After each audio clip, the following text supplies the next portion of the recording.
What if a brilliant but blind law graduate who knows the constitution, understand major judgments, and have prepared her syllabus during the entire law degree, and she has herself prepared very well for the judicial services exam, but still she is denied the right to become a judge in Uttarakhand?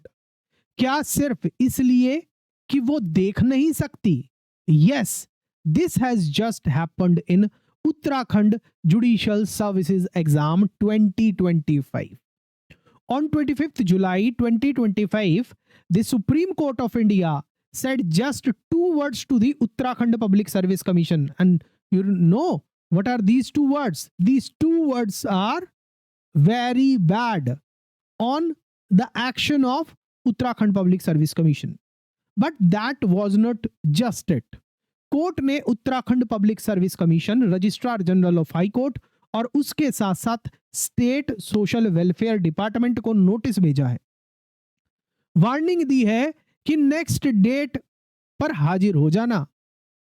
अगर fail कर दिया तो हम exam की date को postpone कर देंगे और एडवर्टाइजमेंट जो यूके पीसीएसजे 2025 की है उसमें संशोधन कर सकते हैं और कानून का उल्लंघन साबित होने पर सीधे आदेश भी दे सकते हैं। उत्तराखंड पब्लिक सर्विस कमीशन ने नोटिफिकेशन निकाला था न्यायिक सेवा परीक्षा सिविल जज प्रिलिमिनरी एग्जाम का, और वो अभी आपको पता है कि 31 अगस्त 2025 को आपका प्री एग्जाम होने वाला है। उसी के रिगार्डिंग ये जजमेंट है, ये केस है जो सुप्रीम कोर्ट के सामने पहुंचा हुआ है, उसी को डिस्कस कर रहे हैं। आपके ऊपर सीधा इंपैक्ट डालने वाला है जो इसका फाइनल आउटकम आएगा। Let's break down this powerful case of equality, exclusion and constitutional justice. सबसे पहले हम समझते हैं कि ये पूरा का पूरा मामला क्या है। This case is filed by Shravya Sinduri, a passionate law aspirant with 100% visual impairment. जब उन्होंने उत्तराखंड न्यायिक सेवा परीक्षा 2025 के लिए आवेदन करना चाहा तो उन्हें पता चला कि वो तो अपात्र हैं तैयारी करने के बाद, because the advertisement dated 16th May 2025 issued by Uttarakhand Public Service Commission limits the PWBD quota to only 4 subcategories। और वो 4 सबकैटेगरीज कौन सी हैं? Leprosy cured, acid attack victim, muscular dystrophy and fourth dwarfism. And shockingly, blind and locomotive disability conditions were not excluded. Were excluded from the application process means the blind and locomotive disabled candidates were not eligible for the PWBD quota under the notification. She filed a writ petition under Article 32 before the Supreme Court. The bench of Justice J.B. Pardiwala and Justice R. Mahadevan heard the entire matter. Justice Pardiwala remarked that that's very, very bad on the part of the Uttarakhand Public Service Commission, very bad on the part of the government. यह सिर्फ एक व्यक्तिगत मामला नहीं है, यह संविधान की मूल भावना पर सीधा प्रहार है। अब बात करते हैं कि लीगल ग्राउंड्स क्या हैं इस पेटिशन के, उसको समझते हैं। The petition challenges 3 major violations। कौन कौन से वायलेशन? पहला है वायलेशन ऑफ कॉन्स्टिट्यूशन, संविधान का उल्लंघन। कौन कौन से अनुच्छेदों का? आर्टिकल 14 जो इक्वालिटी बिफोर लॉ की बात करता है।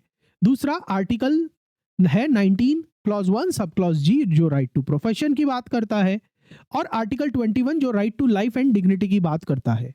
उत्तराखंड पब्लिक सर्विस कमीशन ने दृष्टिबाधित और अन्य पर्सन विद बेंचमार्क डिसेबिलिटी व्यक्तियों को बाहर रखकर इन सभी अनुच्छेदों का उल्लंघन किया है, यही याचिका का आधार है। और दूसरा क्या आधार है? Violation of section 34 subsection 1 of right of person with disabilities act, उसका भी उल्लंघन है, जिसका सेक्शन 34 सबसेक्शन 1 कहता है कि every government establishment must reserve minimum 4% of vacancies for person with benchmark disabilities divided into specific categories, including 1% for blind and low vision and 1% for locomotive disability. But the UK Public Service Commission advertisement recognized only 4 kind of conditions, excluding blindness and locomotive disability exclusively from the domain of reservation. Now, the petition also challenges that this advertisement violates the Supreme Court earlier judgments also, specifically 2023 judgment. And the judgment is in Ray, recruitment of visually impaired in judicial services versus Registrar General, High Court of Madhya Pradesh 2023. The High Court in which the court, Supreme Court, in which has clearly held that visually impaired candidates are eligible for judicial services, and ignoring this ruling is not just wrong, but it is contemptuous also. Remember. Now, before moving further, let me ask an important question to you. What do you think? क्या blindness किसी व्यक्ति की न्यायिक योग्यता को प्रभावित कर सकती है? Tell us in the comments below and share this video if you found this video helpful to every law aspirant, every UK PCSG aspirant. Moving further, what the petitioner demands. So in this part we will be discussing जो याचिका करता है उसकी क्या demand है court से. Remember, the petition is filed by AOR Vikram Hegde with advocate Anchala Bhateja and उनकी demands क्या हैं पेटिशनर की तरफ से. पहली जो डिमांड है, सबसे पहले तो जो एडवर्टाइजमेंट है यूके पीसीएसजे 2025 की, उस एडवर्टाइजमेंट को ही क्वैश कर दिया जाए. जो क्यों? क्योंकि वो पर्सन विद बेंचमार्क डिसेबिलिटीज में सिर्फ 4 श्रेणियों को मान्यता देता है, उसे रद्द किया जाए because of the violation of equality. दूसरा क्या डिमांड है? एक्सपैंड करें एलिजिबिलिटी को पर्सन विद बेंचमार्क डिसेबिलिटीज की, इसके अंदर ब्लाइंड को भी इंक्लूड किया जाए और लोकोमोटिव डिसेबिलिटी को भी इंक्लूड किया जाए.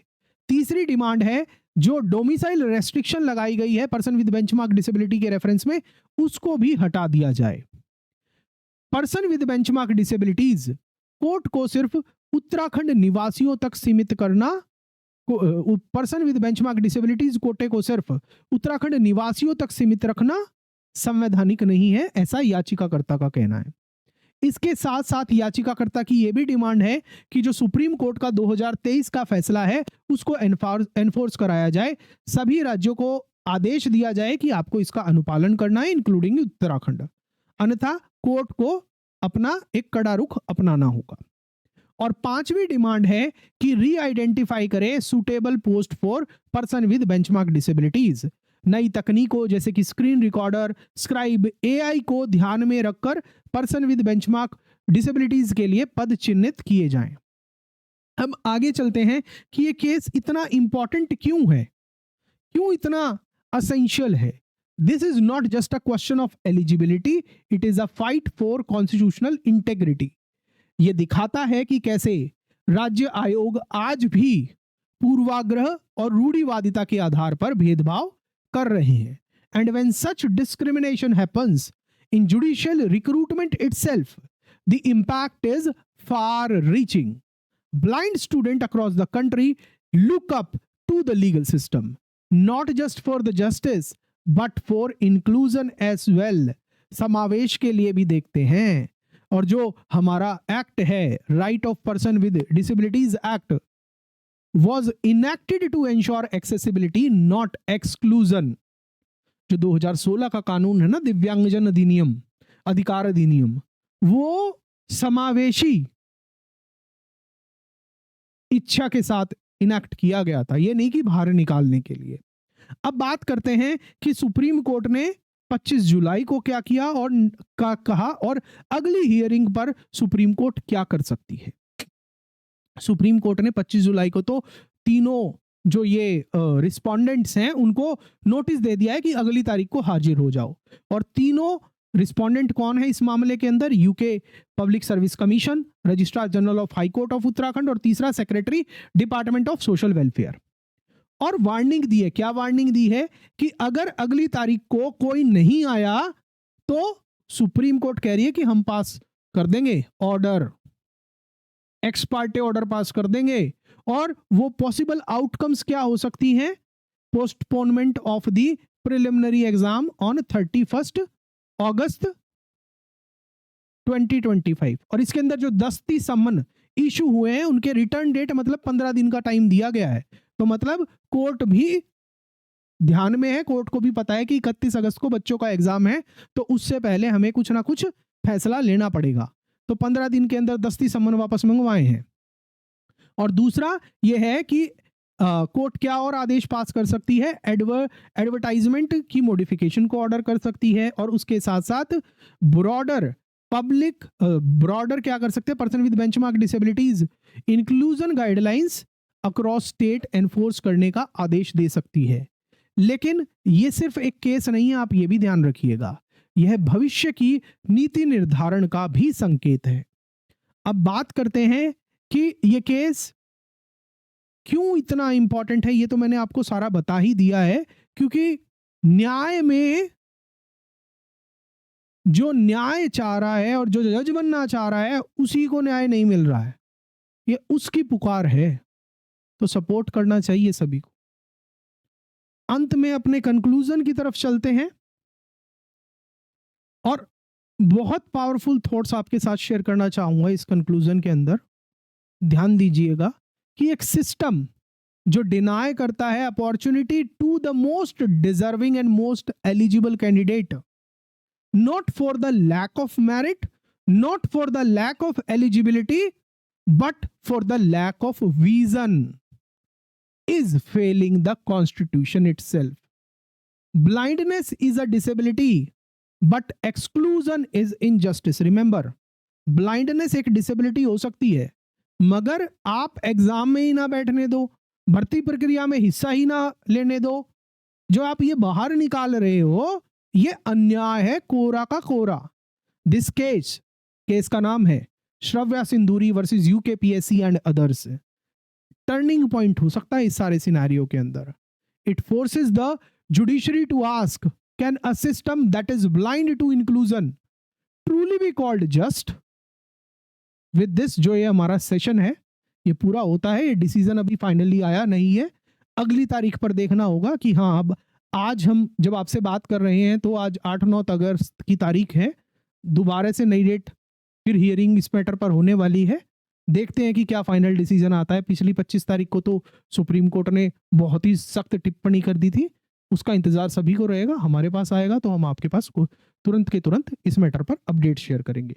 वीडियो अच्छा लगा है तो लाइक ज़रूर करिएगा, दोस्तों के साथ शेयर करना मत भूलिएगा, और सब्सक्राइब नहीं किया है प्लेटफॉर्म को तो ज़रूर सब्सक्राइब करिएगा। मिलते हैं आपसे नेक्स्ट वीडियो के अंदर।